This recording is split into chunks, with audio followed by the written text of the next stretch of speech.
How's it going, everyone? I'm Rachel West. He's Rick Stroud.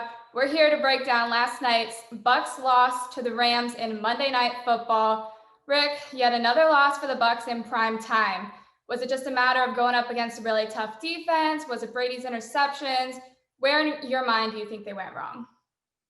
Yeah, well, the primetime thing is that, two of those games were against really good teams, the Saints and the Rams. So I don't think it's a primetime thing. I just think against the better defenses, Tom Brady and this offense has struggled. And we saw it again last night. They were unable to really win the game in a Tom Brady fashion. I mean, how many times have we seen this guy bring his team back with, 2 minutes to go, needing a field goal to tie, a touchdown to win?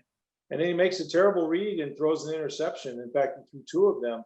So he's really struggling, especially against the deep ball, Rachel. That has eluded them. I know he had one that went off the fingertips of Antonio Brown, but for the most part, really the last 5 or 6 weeks, he hadn't hit any. And Bruce Arians said today that he has been hitting them in practice.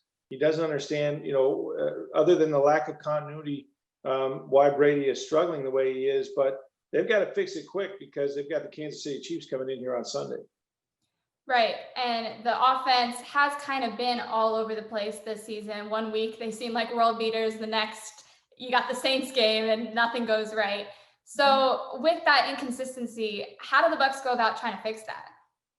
Well, it's going to be hard because, they're so focused on just what the next week is. They can't look at a big picture. They got to worry about the Kansas City Chiefs. And you're playing a team that's going to score a lot of points. It's very explosive. So I think you want to be more balanced. They're going to have to continue to try to run the football a little bit more, try to protect Brady, make sure that he doesn't get behind in the score too much to where he's really a target back there. Hope they get some offensive linemen back. But it's really just about, can Brady bounce back? We've seen him do this all year long when they've had a loss, come back the next week. But this is a much tougher team. These are the world champions that you're trying to do it against. It won't be easy. And I just think it's a matter of continuing to get with his guys and with Byron Leftwich and kind of figure out what works for him and what works for this offense. Exactly. And with every game, the playoffs loom closer and closer. Last night's game was a big one against the Rams. And then moving on to Sunday, they got another big one against the Chiefs. So with the loss last night, how much more important does Sunday's game become in terms of the playoff picture? Well, they're all important now because you're running out of games. And when you get to Thanksgiving, that's when teams start to sort themselves out. So, if they were to lose, they would be 7-5. Right now, they're the sixth seed. They're a wild card team. I think that's all they're going to have a chance to fight for at this point, unless the Saints were to have a big collapse that I don't really see.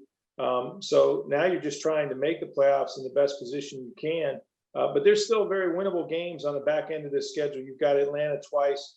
You've got Minnesota, and you've got Detroit. So they're all big from here on out. And I think Bruce Arians has said it's like a playoff game every week from here on out.